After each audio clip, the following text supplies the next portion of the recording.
Nous nous réjouissons ce matin, en ce dimanche 8 janvier 2023, de célébrer ce culte radiophonique ensemble avec vous. Que la grâce de Dieu notre Père, l'amour manifesté par notre Sauveur et Seigneur Jésus-Christ, l'unité qui vient du Saint-Esprit soit notre partage. Nous allons prier pour écouter la parole de Dieu. Père très saint, merci beaucoup, merci pour ton amour, merci pour ta grâce, merci pour ce privilège que tu nous donnes, éternel Père, d'être en ta présence ce matin pour entendre ta voix. En ce début d'année éternelle, nous prions à toi. Ne nous laisse pas, Dieu, viens nous soutenir, viens nous guider, viens nous aider, viens nous conduire. Père, apporte ta lumière dans nos vies, au nom puissant de Jésus. Amen. Amen, amen, amen. Shalom à tout le monde. Nous lisons un texte connu de tous ce matin dans Jérémie chapitre 29, le verset 13. Jérémie, le prophète Jérémie, chapitre 29, le verset 13. Je vais lire la parole de Dieu telle qu'elle se présente. Vous me chercherez et vous me trouverez si vous me cherchez de tout votre cœur. Vous me chercherez et vous me trouverez si vous me cherchez de tout votre cœur. En ce début d'année, en ce deuxième dimanche, le Seigneur veut que toi et moi, nous puissions les chercher de tout notre cœur. Nous puissions les chercher durant cette année de tout notre cœur. Pendant la semaine, j'étais en train de prier, de réfléchir. Dieu a permis que une maman m'envoie un texte de Jérémie. Et je bénis ce texte. Pourquoi? Parce que ça m'avait tellement fait du bien. Et quand quelque chose me fait du bien, je ne peux pas garder pour moi-même. Je me suis dit qu'on a envoyé, non pas pour moi, mais on a envoyé pour l'Église de Dieu. Vous me chercherez et vous me trouverez si vous me cherchez de tout votre cœur.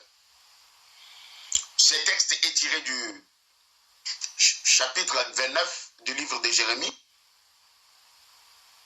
Nous savons très bien que c'est un message que Dieu avait envoyé à Jérémie le prophète pour transmettre aux Juifs qui étaient en déportation, en captivité en Babylone chez le roi Nabuchodonosor.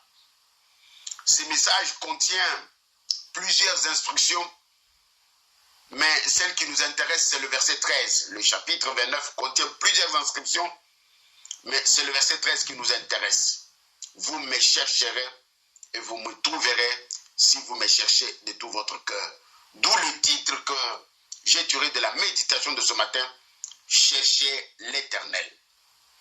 Cherchez l'Éternel. Ce matin, Dieu te demande en ce début d'année de les chercher. S'il y a quelque chose que Dieu te demande en ce début d'année, c'est d'abord de le chercher. Souvenez-vous de Matthieu qui dit que cherchez premièrement le royaume des cieux.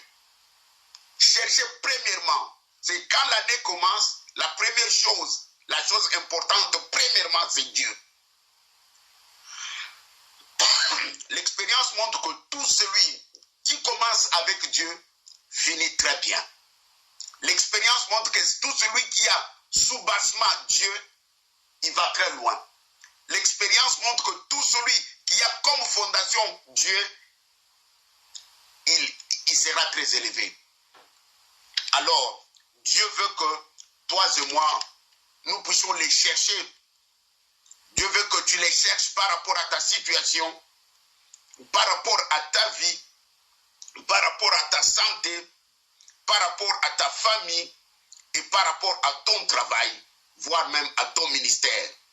Dieu te demande de les chercher. Dieu te demande de les chercher. Chercher premièrement le royaume de Dieu.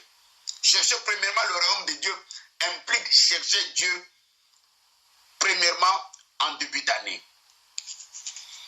Dans ces textes, comme je l'ai dit dans mon introduction, le peuple était en captivité dans un pays étranger.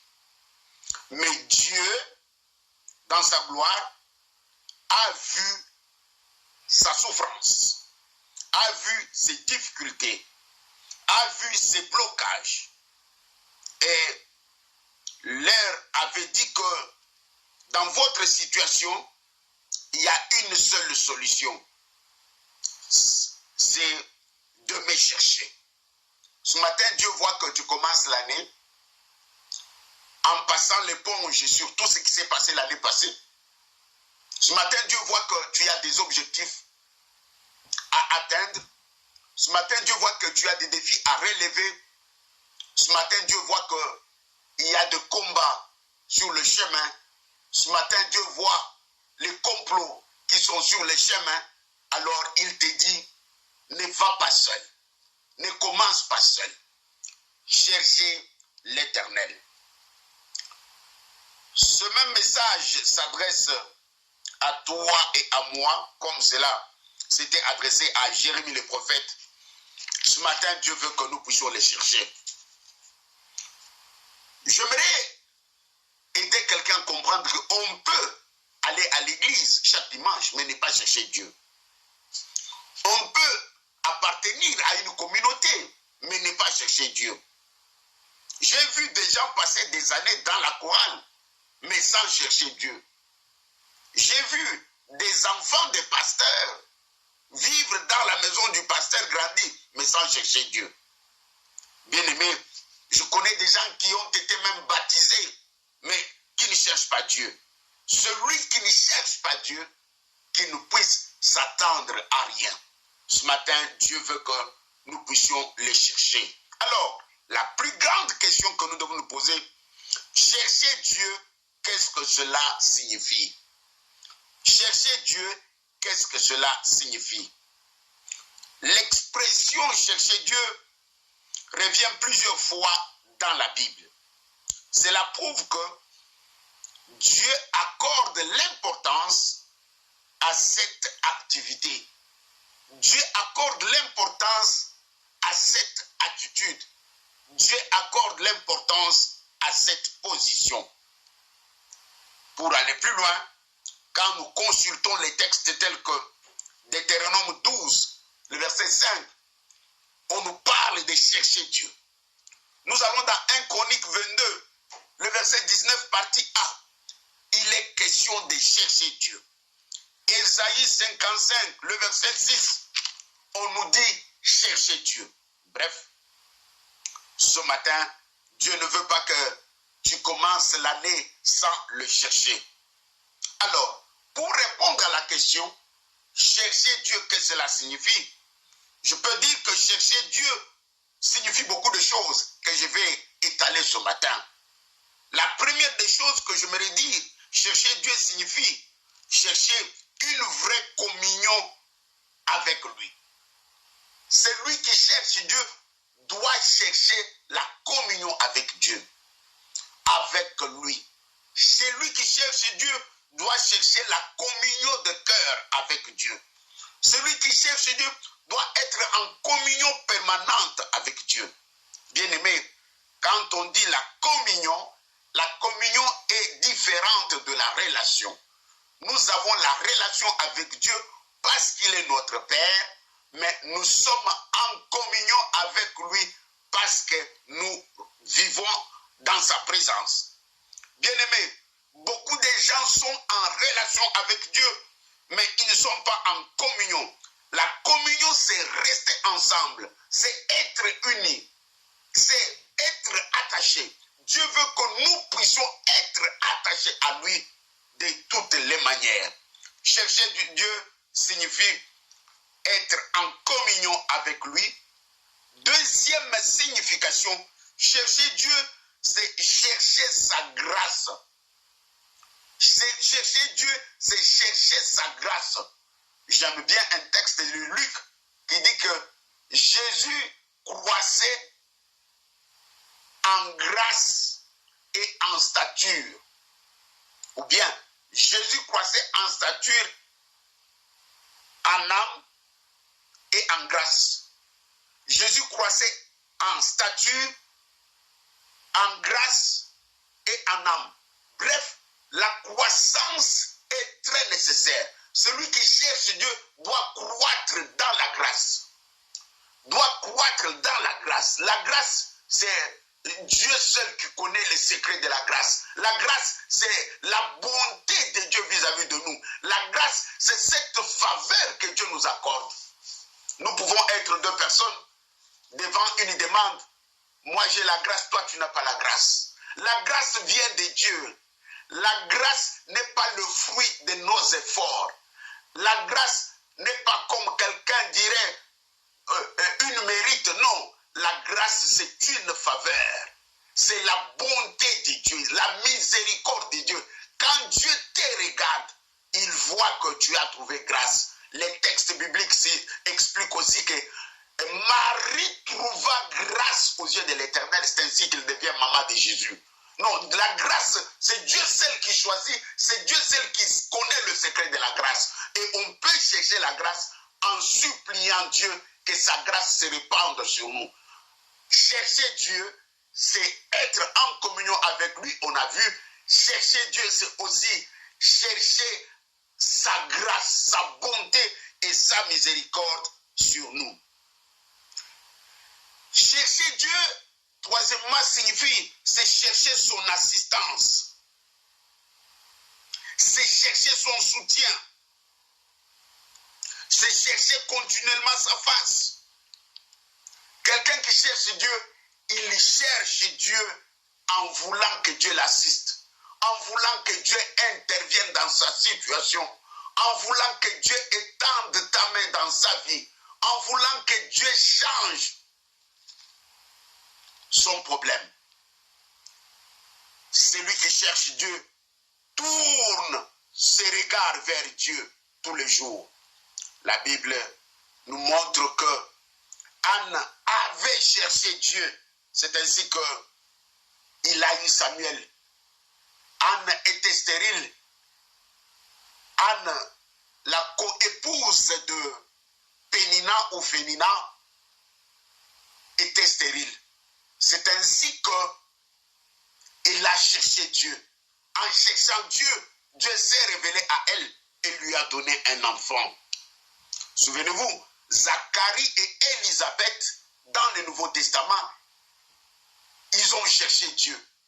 Le texte de Luc, chapitre 1, nous montre comment Zacharie et sa femme Élisabeth cherchaient Dieu. Et en cherchant Dieu, malgré leur âge avancé, Dieu leur a donné l'enfant qui est le Jean-Baptiste. Ézéchias, devant la mort, il a cherché Dieu. Dieu envoie l'ange pour dire à Ézéchias qu'il va mourir. Le roi Ézéchias a refusé la mort. Et la Bible dit qu'il a tourné sa face vers le mur. Question de dire, il cherchait Dieu. Et Ézéchias a tellement cherché Dieu et que Dieu a changé la décision d'Ézéchias. Nous connaissons Pierre en prison, il a cherché Dieu. La prière de Pierre en cherchant Dieu a touché le cœur de Dieu au point où Dieu envoya son ange délivrer Pierre. Ce matin, nous sommes en train de parler de chercher Dieu. Alors, comment chercher Dieu? Parce que nous venons de dire que cela signifie chercher Dieu. J'ai donné toute une liste. Alors, nous ne pouvons pas terminer sans pour autant montrer comment. Il y a toujours le pourquoi et le comment quand on donne un enseignement. Le pourquoi, ce sont les raisons. Le comment, c'est le moyen par lequel nous devons passer pour chercher Dieu. Bien-aimés, nous devons chercher Dieu par la prière. Nous devons chercher Dieu par la prière. Et quand on dit que chercher Dieu par la prière, on doit les chercher avec ferveur. On doit les chercher avec abnégation. Pas prier aujourd'hui et oublier demain. Non, les sujets de prière là, nous devons les maintenir jusqu'à ce que nous puissions avoir des signes qui prouvent que Dieu a écouté notre prière. Comment chercher Dieu? Nous pouvons chercher Dieu de tout notre cœur. De tout notre cœur. Quand on dit de tout notre cœur, puisque le texte dit que je me laisserai trouver si vous me cherchez de tout votre cœur. Ça, c'est la réponse de Dieu. Quand il parle de comment les chercher, il dit que je me laisserai trouver si vous me cherchez de tout votre cœur. Alors, de tout notre cœur, il y a le jeûne qui est impliqué dedans. Il y a des situations qui ne partiront pas, mon frère, ma soeur, si tu n'entres pas dans le jeûne. Quand je dis jeûner, c'est s'abstenir de repas. Mais il y a jeûne et jeûne. Le jeûne, sa longueur est déterminée par la grandeur du problème que tu as. Tu as un grand problème, mais tu jeûnes un jour, ça ne suffit pas. Avec le couteau, je ne peux pas couper un arbre.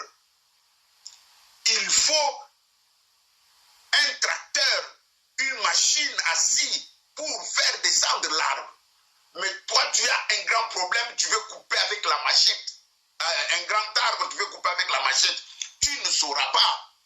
Voilà pourquoi ce problème persiste. La longueur du jeûne est déterminée par la grandeur du problème. Retiens ce secret-là ce matin. La longueur du jeûne est déterminée par la grandeur du problème. Quand tu entends quelqu'un dire que je fais un jeûne de 20 jours, ce n'est pas par plaisir, mais c'est parce qu'il connaît la grandeur de son problème. C'est pourquoi il s'est investi dans 20 jours. Je connais des gens qui ont fait les jeûnes de 60 jours, de 90 jours. Ce n'est pas par plaisir rester affamé pendant 90 jours. Ce n'est pas facile du tout. J'ai déjà fait ça, je connais. Rester jeûner 90 jours, je connais. Et c'était un miracle pour moi-même quand je suis arrivé au 90e jour. Jeûner la longueur des jeûnes est déterminée par la grandeur du problème. Le problème que nous avons nécessite un grand investissement dans le jeûne et dans la prière.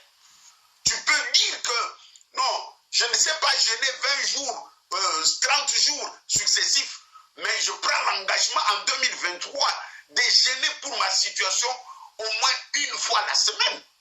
Et si tu comptais une fois la semaine, nous avons 53 semaines, tu auras jeûné 53 jours. Bien-aimé, si on cherche Dieu, on peut le chercher aussi dans le jeûne et dans la prière. Nous devons chercher Dieu en participant aux activités de l'Église. Dieu nous a sauvés pour le servir. Dieu m'a sauvé, Dieu t'a sauvé pour le servir. Un autre moyen de chercher Dieu, Maman Hélène, c'est de participer à l'œuvre de Dieu. Non, je connais un texte dans l'Ancien Testament, plus précisément Exode, qui dit « Vous servirez l'Éternel, il bénira votre pain et votre eau. Vous servirez l'Éternel, il éloignera la maladie de votre maison. Vous servirez l'Éternel, il n'y aura pas de femmes stériles à Nice. » Bref, quand on sert Dieu, c'est un autre moyen de le chercher. Pourquoi? Parce que quand on sert Dieu, il va bénir notre pain, il va bénir notre eau. Ces deux éléments, le pain et l'eau, sont les symboles du travail, sont les symboles de l'argent. Parce que pour avoir du pain, avoir de l'eau, il faut investir. Nous pouvons chercher Dieu en les servant. Voilà pourquoi, si en 2022, tu ne faisais rien à l'église, ou tu n'avais rien comme service pour Dieu, donc engage-toi quelque part.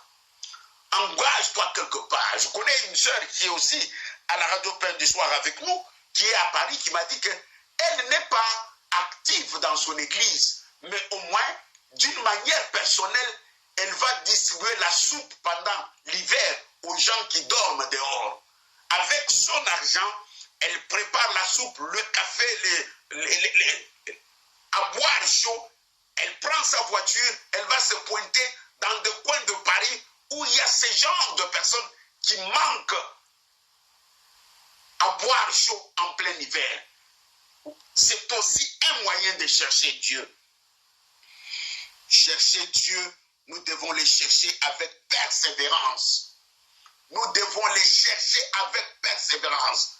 Chercher Dieu nécessite la persévérance. Pas une fois, pas deux fois, mais ça reste le mode de vie.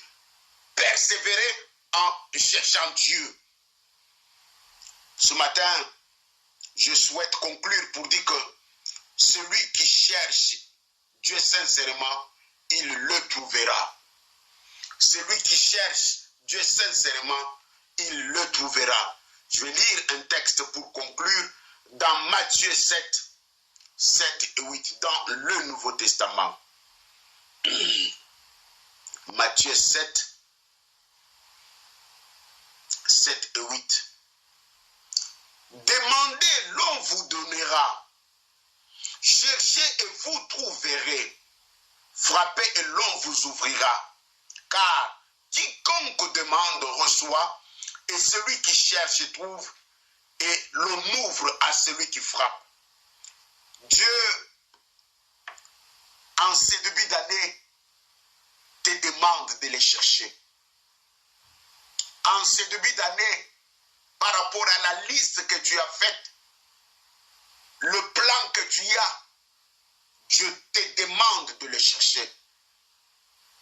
Matthieu 6 dit, cherchez premièrement, nous sommes en début d'année, premièrement Dieu. Que Dieu bénisse sa parole. Amen. N'oubliez pas, ce soir à 20h, merci pour ta grâce, merci pour ton soutien, merci pour tes bienfaits. Manifeste ta grâce et ta bonté au nom puissant de Jésus. En ce début d'année, je prie pour ma soeur, pour mon frère qui a pris la décision ce matin